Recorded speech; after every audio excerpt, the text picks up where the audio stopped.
L'instant Roland. Salut à toutes et à tous, bienvenue dans l'Instant Roland. On est ravis de vous retrouver tous les jours à midi sur la chaîne YouTube de la Fédération française de tennis. Et aujourd'hui, on est dans un endroit magique, le carré de Roland-Garros. On a vu sur le cours Philippe Chatrier. Et on reçoit un joueur de haut niveau, un ancien joueur de haut niveau, directeur de la haute performance à la Fédé à la DTN, Ivan Lubicic. Salut Ivan. Bonjour, bonjour. Comment ça va? Ça va, ça va. Les journées sont longues, très longues, mais finalement un peu de victoire. Donc c'est beaucoup plus facile comme ça. On en parlera tout à l'heure justement avec la belle victoire de Gaël Monfils qui a fini tard. Comment ça va, partenaire Laurent, tous les jours, présent à mes côtés? Ça va, j'aimerais bien que Gaël il arrête de nous finir des matchs à minuit 20 parce qu'à un moment donné j'aimerais bien aller dormir. Non, je rigole. Franchement, il a été vraiment extraordinaire hier soir, donc je passais un très bon moment. Ouais. Non, c'était chouette, c'est pour ça que là on a la vue sur le cours Philippe Chatrier qui était bien rempli hier soir. Ivan, directeur de la haute performance à la DTN. Là, il y a un peu une nouvelle organisation avec un nouveau DTN, Didier Retière, justement, qu'on recevra cette semaine. Comment se passe l'orga là? Quelles sont les grandes priorités, même si on est là dans le tournoi de Roland-Garros? Ouais, moi, je m'occupe des sportifs, donc se focus sur la formation, bien sûr. Ça, c'est l'idée depuis quand je suis arrivé. Donc, on essaye de travailler avec la qualité, surtout, comme je dis, sur la formation. Aussi essayer d'ajouter les tournois internationaux en France, les juniors, les 15 000 et 35 000 qui sont très importants pour les juniors de passer, on connaît la part plus compliquée de passer des juniors à circuit pro. Donc c'est ça un peu, le focus toujours. Et ouais, on a projet fort sur le tennis féminin, on discute tous les jours et on va mettre en place quelque chose, je trouve, très intéressant pour les générations à venir, bien sûr. Il faut aller un peu doucement, pas parce qu'on veut aller doucement, mais on est obligé, parce que rapidement, on ne peut pas changer les résultats. Quand tu dis mettre en place quelque chose de fort dans le tennis féminin, quelles sont en fait quelle est l'idée en fait derrière ça? L'idée est d'avoir un fonctionnement complètement séparé, qu'on ne fait pas la même chose avec les garçons qu'avec les filles. Donc c'est ça un peu, avoir des responsables qui s'occupent que des filles et surtout de mettre en place vraiment exactement ça, de mettre des coachs qui s'occupent que des filles. Donc vraiment focus total sur les filles, essayer de faire avancer un peu la filière féminine. Que les filles, vous allez séparer, là ça y est, c'est assez intéressant. Pas encore, mais ça... Ouais. Est-ce que tu penses, justement ce qui est intéressant, c'est qu'aujourd'hui le tennis masculin va plutôt bien. On en parlera tout à l'heure, les résultats sont plutôt bons. Chez les filles, ça vacille un petit peu plus. Est-ce que tu penses que c'est une question de génération? Est-ce que tu penses que c'est une question d'éducation? Ou tout simplement aussi de formation? Ou est-ce que tout est lié? Il n'y a pas de hasard en gros? Au début, parce que je pense qu'aujourd'hui, on a beaucoup de garçons qui jouent au tennis, les filles, c'est un peu moins. Après, je suis d'accord qu'aujourd'hui, les garçons, c'est mieux qu'il y a 2-3 ans.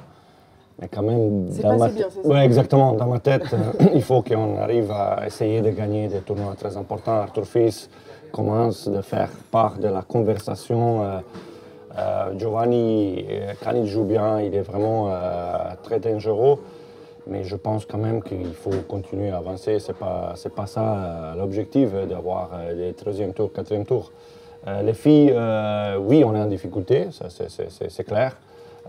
Mais nous, la fédération, quand on parle des responsabilités de la fédération, on peut pas, on donne la structure, on donne les services, on organise les tournois pour les joueuses pro. Mais c'est surtout la formation. Donc l'idée et l'objectif de former, de construire une base importante pour les générations à venir. Donc là, il faut avoir un peu de temps, un peu de patience. T'aimes ça la formation, non? Ouais, j'adore. Quand j'entraîne, moi j'adore tout ce qui est technique, etc. Enfin, on en a parlé avec Ivan là-dessus déjà plusieurs fois.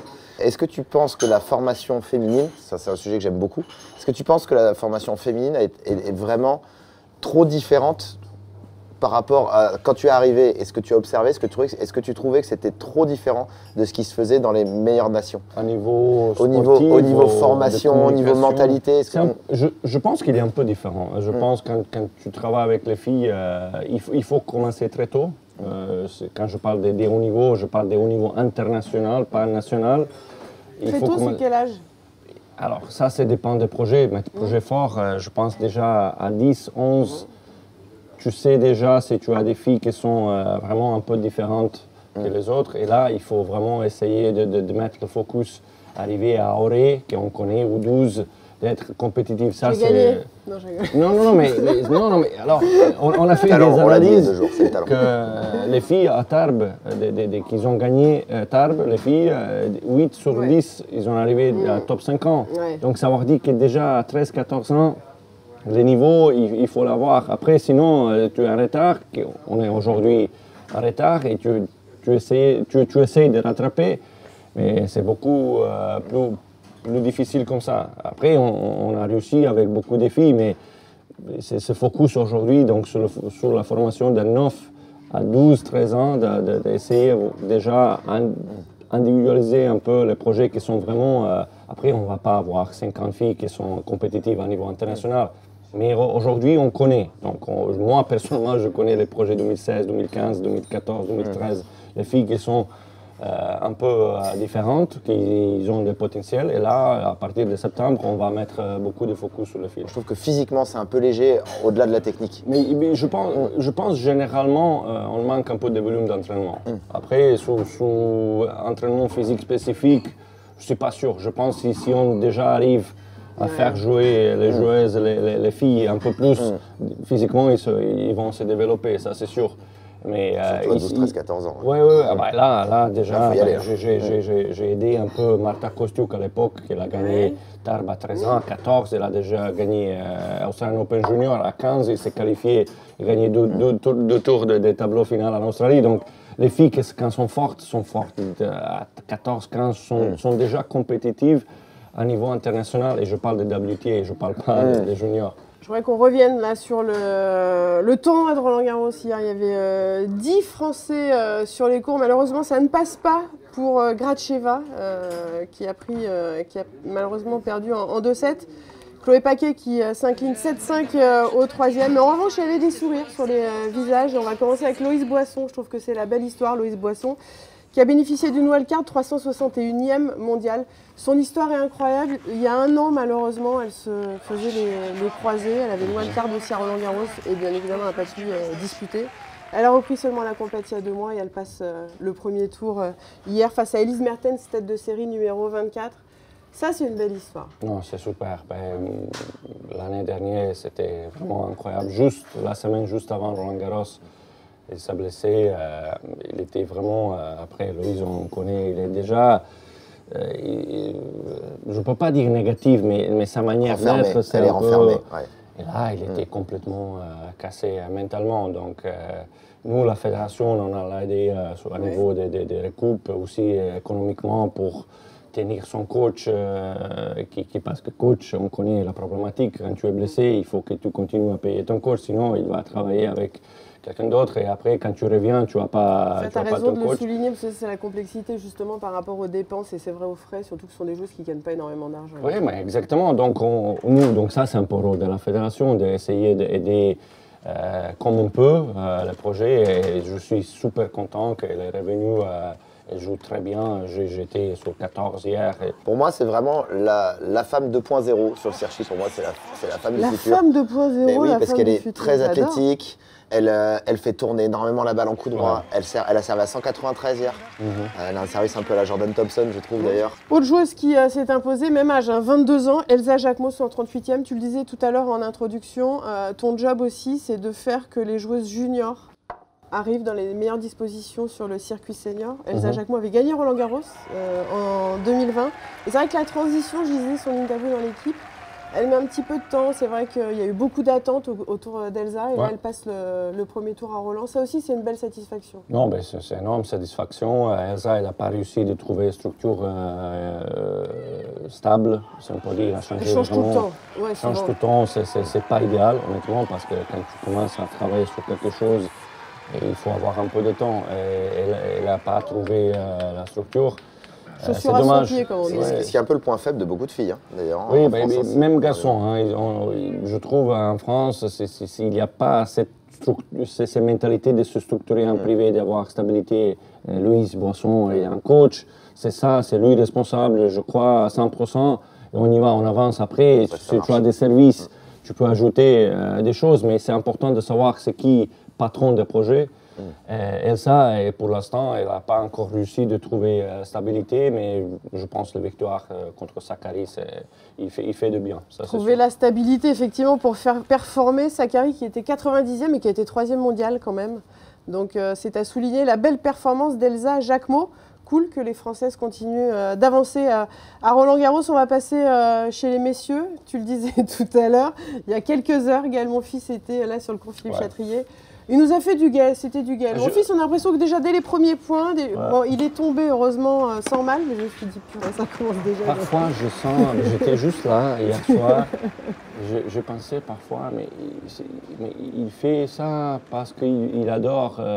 Je pense. Moi, j'ai grandi avec Gaël. Qu'est-ce qu'il fait? Donc il perd 17. J'ai passé pas mal de temps avec Gaël à l'INSEP et il a ce côté un peu. Il aime bien créer en fait un espèce de scénario où à la fin il va briller. J'ai toujours trouvé ça chez lui. Je comprends pas ça parce que je voudrais gagner 3-7. Toi, tu comprends pas ça. Tu te dis au début, 3-7. Mais c'est vrai que le début, tu te dis, mais qu'est-ce qui se passe? Mais surtout que Gaël, moi, je le trouve jamais aussi dangereux que quand il a les mains sur les genoux. Quand il a les mains sur les genoux, en général, juste après, il rejoue un niveau. Pour moi, c'est l'alerte. Je joue Gaël, il se met les mains sur les genoux. Tu sais que derrière, il va le bien jouer. Et surtout qu'il peut le payer physiquement.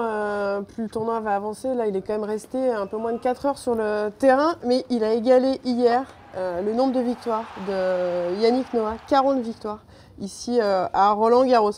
On va passer au Moutet Tabur, Corentin. Alors, Mats Wilander disait ce matin dans l'équipe, il faut des joueurs comme Corentin. C'est vrai qu'il faut des joueurs comme Corentin. Le profil spectacle. Pour toi, parce que c'est vrai que pour le spectacle, c'est quand même hyper sympa. Quand il reste dans le cadre et qu'il ne part pas trop loin, je trouve que c'est canon quand tu le regardes, en plus avec le talent qu'il a. Je trouve hier, il a joué très bien. J'ai vu 12-7. Je trouve que c'est vraiment très difficile à jouer contre lui. C'est compliqué parce qu'il bouge, c'est incroyable. Physiquement, au niveau des déplacements, c'est peut-être top 5 pour moi. Il est gaucher, donc il touche très bien la balle, il utilise les trajectoires. Tactiquement, parfois, il fait des choses qui ne sont pas très logiques. Mais je trouve qu'il va être vraiment compliqué à jouer, le battre ici et jouer contre lui. Je pense que maintenant, il est un peu plus solide qu'avant. Si on parle des joueurs tennistiquement, c'est super. Mais après, il y a quand il part, son comportement contre le public, l'adversaire. Et là parfois, il exagère un peu. Mais il joue très très bien depuis des semaines. Non, il joue très bien, je suis d'accord. Surtout, ce que j'aime avec lui, c'est que les gens le voient avec son côté, les amortis, les rétros, les services cuillères. Mais c'est quelqu'un qui s'entraîne énormément. C'est quelqu'un qui travaille beaucoup et qui passe beaucoup de temps sur le terrain. De toute façon, pour être à ce niveau-là, mais c'est vrai que tu dis ça, c'est par rapport à la façon, la manière dont il est sur le terrain. Mais bon, pour performer au niveau en général. C'est quelqu'un qui s'entraîne beaucoup et qui aime beaucoup s'entraîner. Il y a du travail. Et comme tu dis. Clément Tabur, il a bien joué. Hier, c'était un match de très haut niveau.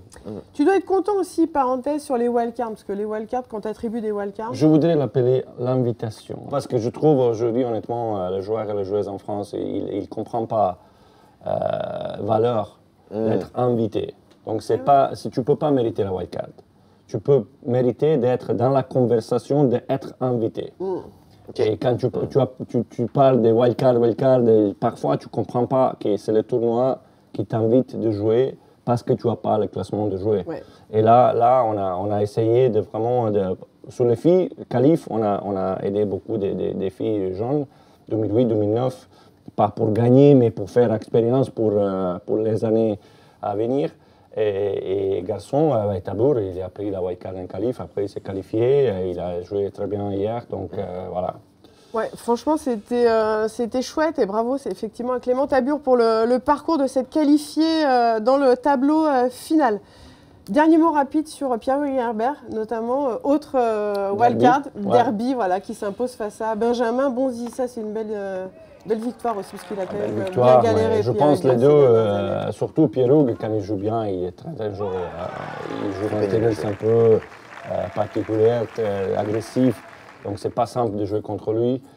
Lui, l'équipe de France, il a aidé beaucoup l'équipe cette année. Il va continuer à l'aider. Pour moi, il est le meilleur joueur de double qu'on a en France aujourd'hui. Et Benjamin, malheureusement, il s'est blessé juste avant. Je ne savais pas du tout s'il arrive à récupérer. Donc, finalement, je suis content de voir qu'il est arrivé à faire 5-7. À être compétitif. À être compétitif. Maintenant, je pense qui est pour la Wimbledon et sur le gazon. Et pour la saison à venir, il va continuer. Lui, il a fait un exploit à la fin de l'année dernière incroyable. Il est passé de 250 à top 100 rapidement. Donc c'est bien. C'est un peu moins bien. Malheureusement, on en parlait hier pour Alexandre Muller, mais bon, qui avait un client face à Mensik qui s'incline, mais avec les honneurs en 4-7. Ça passe pour Novak Djokovic. Alors 3 petits sets, il est en pleine forme là, Novak, sur ce premier match. Il jouera d'ailleurs face à Corentin Moutet au prochain tour, et puis Zverev qui s'impose également en 3 petits sets. Et la grosse défaite rapide, demi-surprise de Medvedev hier au premier tour. On sent que c'est fou quand même. Il n'a pas le jeu qui se marie avec la terre battue. J'ai l'impression qu'il faut aussi un blocage total, non, avec cette surface. Oui, mais après, quand il a gagné Rome, on a pensé, ok, et finalement, il a trouvé la manière de jouer, de se sentir un peu plus confortable, mais finalement pas. C'est pas le cas. Je pense que c'est difficile. Il va être toujours difficile pour lui. Il aime la vitesse de balle qui arrive. Et là, en plus, c'était lourd hier. Ouais, c'était un peu lourd. Lourd hier, mais quand même, son niveau, c'est pas top niveau qu'il avait quand il a gagné les Grands Chelems. Il était numéro 1 mondial, ça c'est sûr. Donc pourquoi et comment il va revenir, ça, je sais pas, parce qu'il faut avoir des infos un peu dedans, mais c'est pas le même joueur, ça c'est sûr. Pas sûr qu'il fasse demi comme toi à l'époque à Roland-Garros, Daniel Medvedev. Allez, on va passer à Rochette au scanner avec un gaucher, moi j'adore, avec le service d'Hugo Humbert qui se met presque dans le couloir. Tout à fait. L'idée, c'est d'explorer aujourd'hui pourquoi Hugo Humbert se met autant à gauche, et on va regarder en fait quelles options tactiques ça peut lui donner. Hugo Humbert sert très sur la gauche côté avantage. Comment fait-il? Pourquoi le fait-il? Et quel est son objectif sur la frappe qui suit son service, le fameux service +1? Vous voyez qu'ici il envoie Christopher O'Connell extrêmement loin puisqu'il a largement les 2 pieds après le couloir, ce qui va forcer O'Connell à devoir revenir le plus vite possible dans le terrain, ce qui va permettre à Hugo d'être en position où à la fois il peut faire un contre-pied avec de l'angle comme ici, ou alors envoyer de l'autre côté long de ligne, et en plus en bonus vous voyez que l'Australien est extrêmement loin derrière la ligne, probablement 4 ou 5 mètres, et ça va lui permettre de pouvoir continuer à mettre la pression et de mettre l'Australien dans une position très inconfortable. Il a une variante OT bien évidemment pour créer de l'incertitude. Comme vous voyez, ça a surpris l'Australien. L'Australien fait un retour extraordinaire. Malgré ça, il est toujours extrêmement loin derrière la ligne et Hugo va pouvoir en profiter et choisir le contre-pied au long de ligne. Merci Laurent pour toutes ces analyses tactiques. Moi, gauchère, je vais essayer de les mettre en place, mais j'ai pas la même taille qu'Hugo Humbert, malheureusement. Fais-le au padel. Je vais le faire au padel. Ivan, merci beaucoup d'être passé nous voir. Qu'est-ce que tu aimerais là, idéalement là? Je te donne un papier, un stylo pour la suite du tournoi. De gagner des Grands Chelems, gagner Roland-Garros. Ça, c'est ton objectif, j'adore. Ah oui, oui, après, si on arrive en finale, on accepte. Mais c'est mieux de gagner. T'acceptes même la finale? J'accepte. Mais demi, déjà, c'est pas... Non, mais c'est une blague. Mais je pense que si on arrive... C'est l'ambition, c'est normal. Ouais, mais après, je pense qu'on a aujourd'hui, Arthur Fils, pour moi, il y a un niveau de pouvoir faire des surprises après gagner. C'est difficile, je comprends. S'il continue à bien travailler dans les 5 ans, je pense que c'est jouable. Oui, exactement. Donc s'il arrive à faire des matchs importants ici, des expériences importantes, et là, il va peut-être l'aider pour les années à venir. Mais moi, quart de finale, c'est vraiment minimum. Il faut s'il y a pas mal de temps qu'on n'a pas eu des joueurs et joueuses en quart ici, peut-être que c'est cette année, j'espère. Merci beaucoup Ivan, bonne continuation. Merci partenaire Laurent pour ce bon moment. Et merci Ivan. On était au carré sur le Philippe Chatrier, on a passé un super moment, un petit déj fort sympathique. On se retrouve demain à midi sur la chaîne YouTube de la Fédération Française de Tennis. À demain, ciao.